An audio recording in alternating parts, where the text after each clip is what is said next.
I'm sorry, did you think we were finished talking about the beatdown of Alabama? No.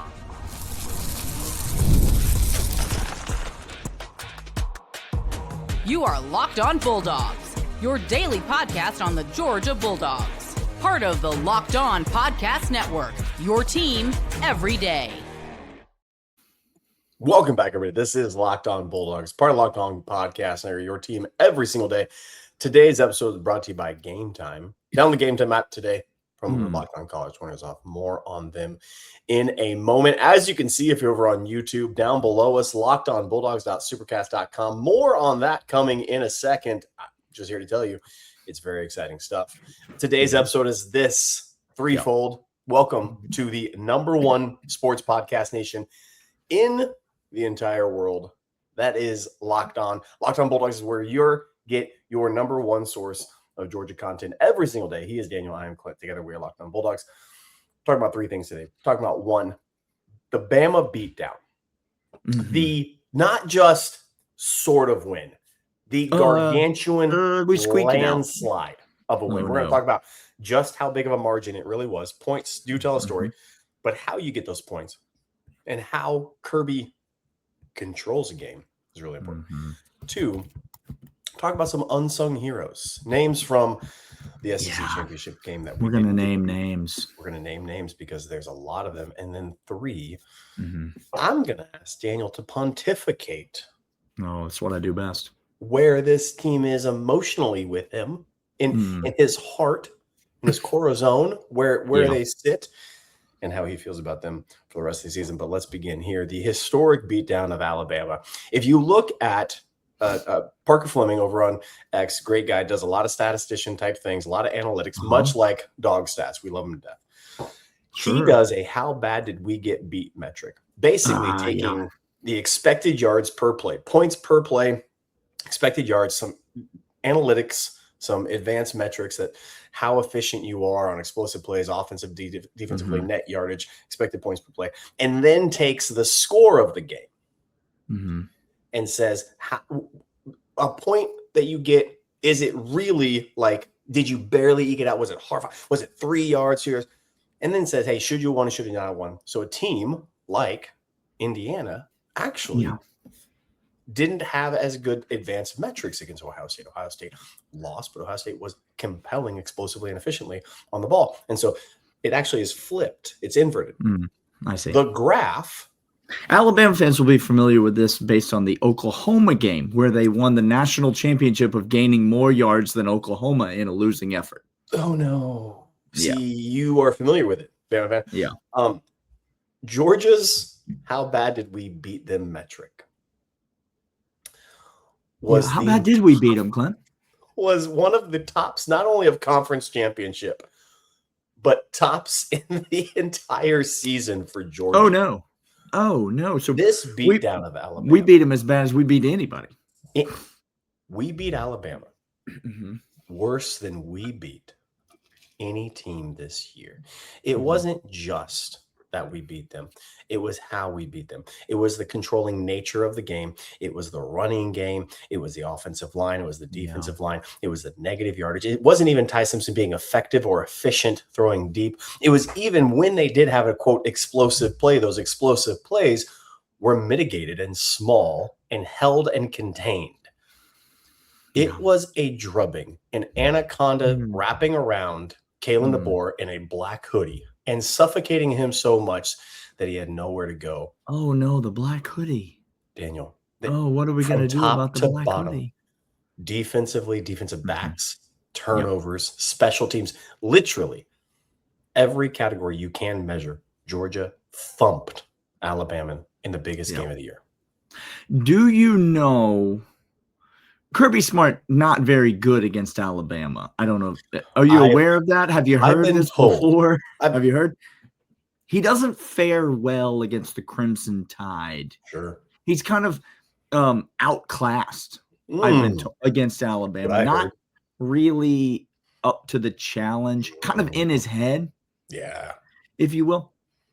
Do you know how many times Kirby Smart's lost to Alabama by that many points, by as many points as Alabama lost? So the beating Saturday? That Kirby gave Kalen DeBoer and Alabama, how many times has he tasted his own medicine? How many times has he received that same probably beatdown? It's probably quite a bit because there's quite a number of metrics to choose. Well, he's not very good. He's not very good against Alabama. You need to keep that in mind. No, it's 0 times. It's 0. Never has the margin of victory been so monumental. In fact, to find a margin of victory that was 21 or above in this series, you've got to go all the way back to the year 2015 in Athens.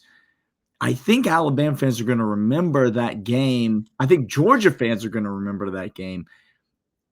And I speak for every Georgia fan everywhere where I say that game in 2015 in Athens, Georgia, where Georgia got beat 38-10, they got demolished in that game. They weren't competitive. They weren't a similar caliber team. They were that was the moment that everyone, I believe, the higher ups, the powers that be, damn good dog though he is, said to themselves, a change is coming at head coach.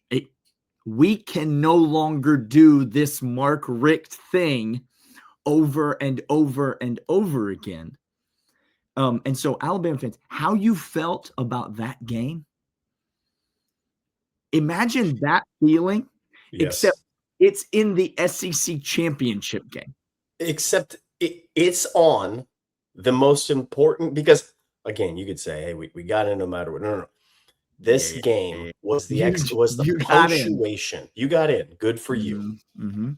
Was the punctuation for Kirby saying and putting in front of everyone on notice, this Georgia team is built different. It was an absolutely catastrophic landslide of a beatdown in this game. I mean, look at the drive charts in this game. Look at the number of 3 and outs. To comment in this section. Oh, wait, not here to comment. Sorry. Continue. Look at the number of 3 and outs that happened in this game. Look, I mean, the complete and total domination. Alabama was 3 of 13 on third downs, Clint. The most important stat from the SEC championship game is that number right there. They were 3 of 13 on third downs. Ty Simpson completed less than 1/2 of his passes. He was 19 of 39 in this game. They rushed for -3 yards. You can go to so many different places. Alabama was not competitive. They are not similar to Georgia. Defensively, Alabama is not Georgia. Offensively, Alabama is not Georgia. In terms of the coaching staff, Alabama is not Georgia. In terms of the quarterback, Alabama is not Georgia. In terms of recruiting, Alabama is not Georgia. This game encapsulates 2 programs. Yes. One that is clutching at their pearls and trying desperately to hang on to relevance as the 9 seed in the college football playoff, acting like they accomplished something. It's us against the world. And it's us against yourselves, Alabama. That's you're your own worst enemy, and I'm here for it. I'm absolutely here for it. Alabama, there's been a lot of the dynasty's dead. That's not what this is. Do you know why? Because the dynasty died a long time ago. We're not talking about dynasties anymore.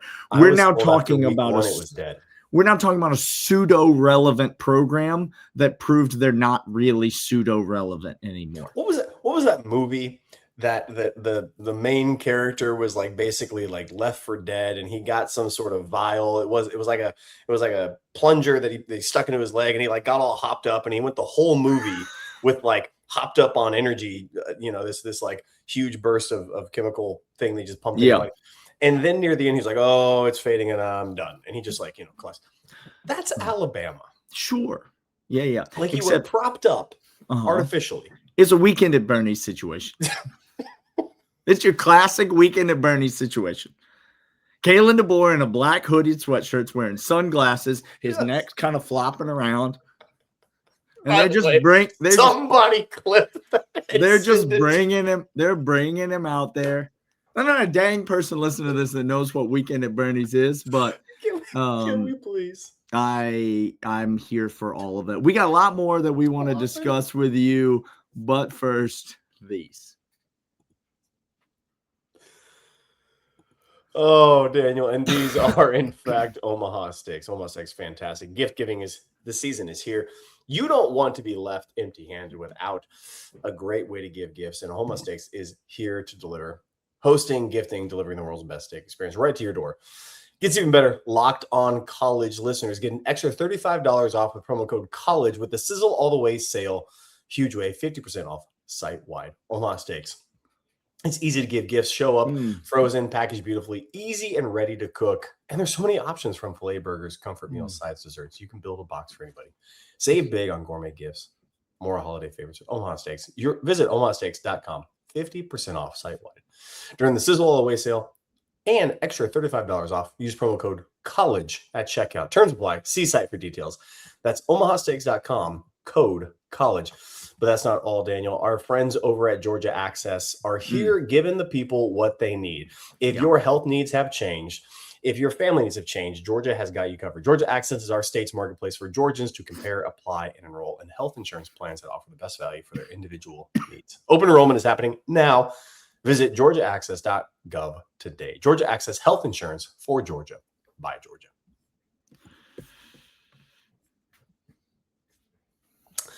Clint, we are back. We are. Sorry, we got a lot more. I didn't mean to cut you off. I'm just very excited. I'm excited about the rest of this show. His head's just flopping around. They got to hold him by the neck. He's like a newborn baby out there.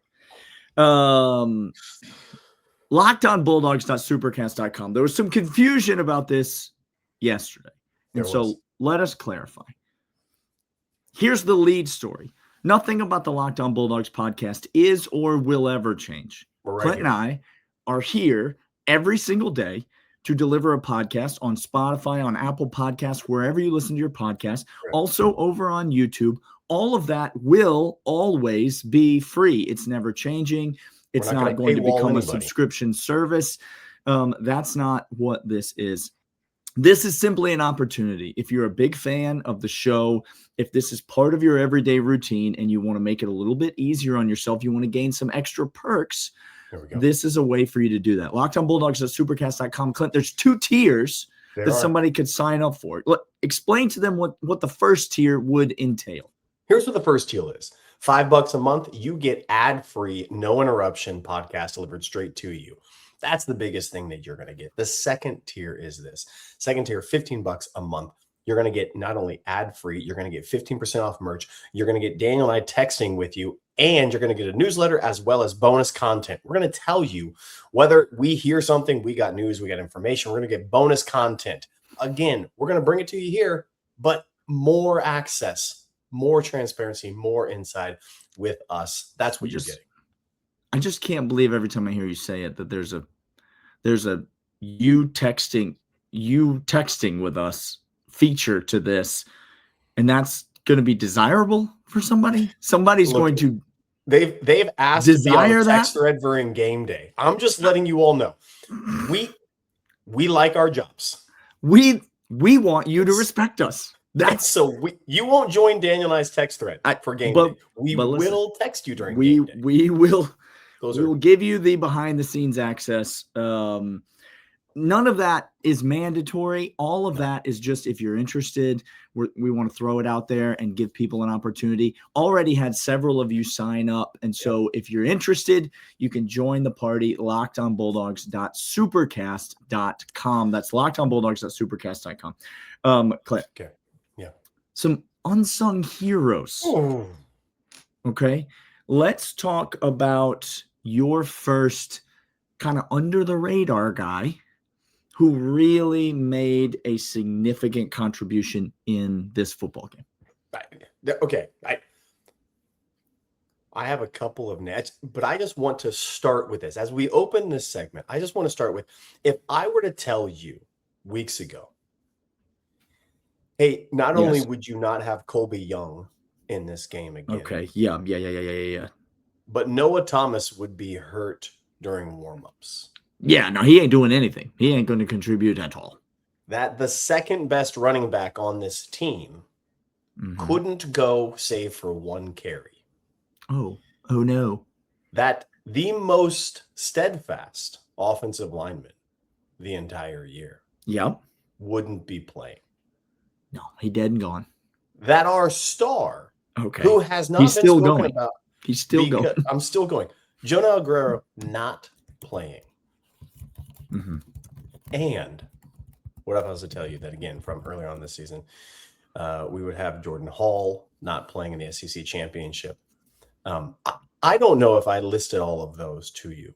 If you would then tell me, I have confidence in this defense and this.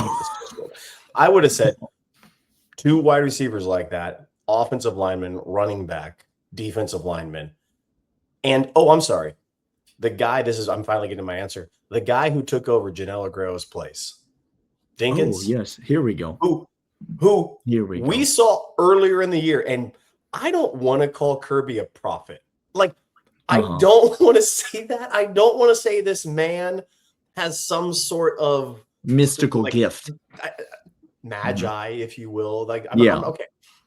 But the man said earlier in the season, when we gave up goose eggs, we gave up points, guys. Dinkins was one of them. Dinkins earlier, if you go back and look at the tape, games 2 and 3, he looked completely lost. Similar to Jonell Aguero early in his career, actually. Funny enough. Very similar. And Kirby said, I want them giving up points now. And then his words at the press conference, y'all go back and listen. Okay. I want them giving up points now so that in the SEC championship, they don't give up those points. What? And wouldn't you know it? Wouldn't you know? The cows just come right on home. Dinkins was phenomenal. Again, just like Tolliver. Exceptional. He didn't just hold his own. Yeah. Make plays. Didn't just neutral and say, okay, I'm not going to screw up. No. I'm going to bring the attack to you. I'm going to make tackles, make plays, make pass breakups. Dinkins for me was out of this world good. Who's your first name? Absolutely out of this world good. My first name on the list is, a guy that's probably at the forefront of everybody's mind when they think about this Georgia team. And that is, of course, Kirk Benedict. Of course. Kirk now, I'm Benedict. Sorry. Real quick. So just who? Yeah. He's the special teams coordinator on this coaching staff at the University of Georgia. If you're not familiar with his work, maybe I would point you back to the first quarter on Saturday afternoon at about 4:45 Eastern time when it's back and forth. The offenses are sputtering, Clint. The offense is unable. There hadn't been a first down in the game. Negative yards. We're watching McCray go down for negative yards. We're screening behind the line of scrimmage. We can't get a yard.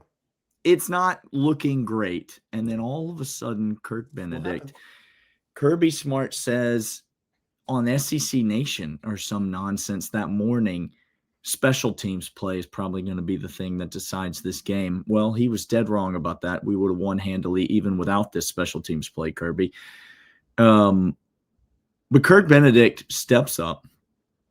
We block a punt, come screaming in off the edge, set up the first touchdown of the game. We've been saying all year Georgia has the best special teams in the country. And they do have the best special teams in the country. They have one of the best returners in the country. They have the best field goal kicker, maybe the second best field goal kicker in the country, to be fair. And they have the best punter in the country. That's the number one special teams in the country. And you saw it even in a way that we hadn't seen it yet this year. A blocked punt, the way that these rosters are, coaching matters so much in these games. Did you hear Did you hear what DeBoer said after the game about that blocked punt? Here's what Kalen DeBoer said. Injuries made us have to play backups at the position which Cole Spear came off the edge. Oh, no. And blocked the punt. Here's what Kalen DeBoer just publicly said in front of God and everybody. Oh, no. Let me translate to you. They're like buttholes. Everybody has one. I don't prepare all my players well. That's what you just said. We're playing a backup. He's snapping the ball every down. Every down. We lost. That's who we lost. That's who we lost. You lost a perimeter blocker on your punt team, and you can't prepare the backup to touch one of two players. Oh, no. Screaming in free off the edge. Oh, no. Clint, coaching matters so much in these games. Kurt Benedict, kudos to you. Way to have your team prepared. Way to be ready to dynamically impact the game. You only talk about special teams when it goes bad, Clint. That's right. But at Georgia, we have the best special teams in the country. And I'm telling you, this wasn't a close game because Alabama's not a worthy opponent. But down the road, there will be worthy opponents that Georgia will play. Correct. I'm not sure when, but there will be worthy opponents that Georgia will play. Teams who are not Alabama, who are competitive with Georgia. And special teams will be the difference in those games, and Georgia will have a huge competitive advantage in that way. We've got more that we're going to talk about from the SEC championship game, but first, these. These are, in fact, game time. Whether you're heading to the SEC championship in the bins or whether you're trying to get on the road and look at ahead the slate of playoff games for any number of bowls, all season long, Game Time app is clutch, getting real fans an advantage when it comes to snagging seats. Game Time, track prices, and as they drop in real time, get alerts when seats open. Buy tickets the moment they hit the app. It puts the power back in the hands of fans. This game coming up for Georgia on the 1st, you have a chance to get in on that playoff game. I'm guessing against Ole Miss, could be against Tulane.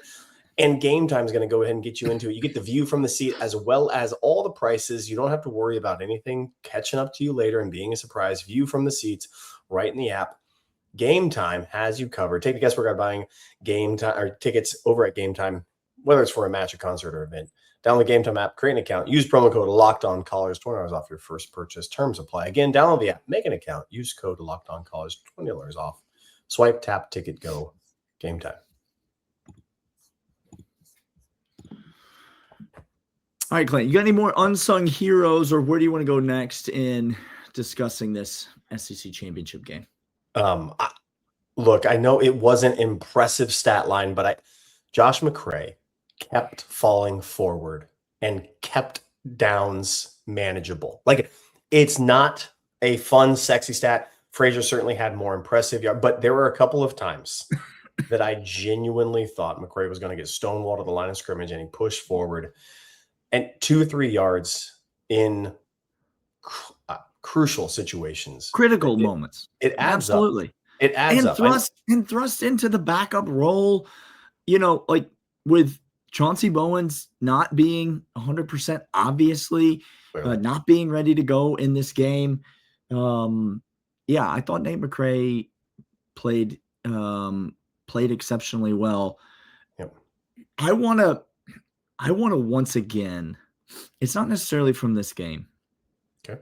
I do not think that there are, and I apologize to them because they're really individual players that have individual skill sets, but I don't think for the rest of my life that I will ever think of these two men unlinked together, because to me, there's no tandem on this roster that more exemplifies.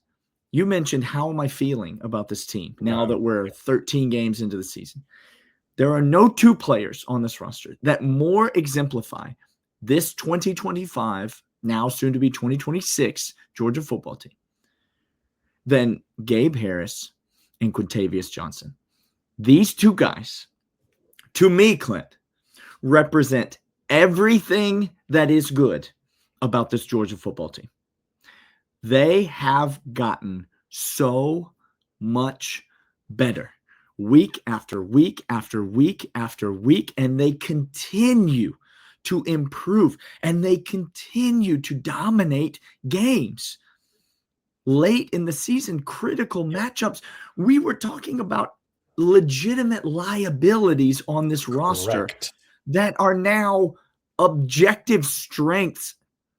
Like, these two guys deserve all the flowers that we could give them for putting their head down and trusting Kirby Smart and Glenn Schumann and the process and working, just getting to work and getting better.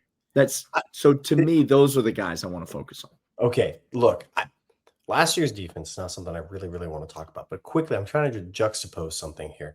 Chaz Chambliss, was he a adequate player comparatively to this defense last year, or was he one of the best players that we had on this most consistently good players we had on last year's defense? He was exceptional on last year's defense. Great.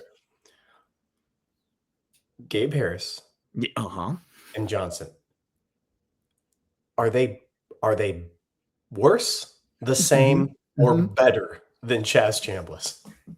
Categorically better in every way. And that's why I say it's almost harmful to talk about them in the same light, because they both do a lot of things well. Yeah. Quintavious Johnson's a little bit quicker and has a little bit better pass rush moves. Gabe Harris a little bit more stout, a little bit better against the run, a little bit better at driving a tackle back into the play. Yes. But what they bring as a unit together, Clint, and no disrespect to the former Georgia, now Missouri kid who had a great year. He had a great year for Missouri. Okay. I'm glad we got here. This is not me dumping on him, because listen to me. He had a better statistical year than either of those guys, point blank, period. He had a great year for Missouri. No one's fighting. If he played for Georgia, he would probably be the best player at this position right now. But we ended up just fine. We didn't start just fine, Clint. We did not start that way. That's the glory of but what we ended up just fine. Schumann has done. Yeah. We have ended it just fine. These two guys, Daniel Wilson, okay, glad you are where you are. You say he likely would have been the best. I don't know, because the way these two guys are playing right now, again, Ty Simpson is sliding for a sack instead of trying to catch any sort of energy from these guys. That running back going the wrong direction was the worst moment of Ty Simpson's life. Categorically the worst moment of his life. He just took a knee.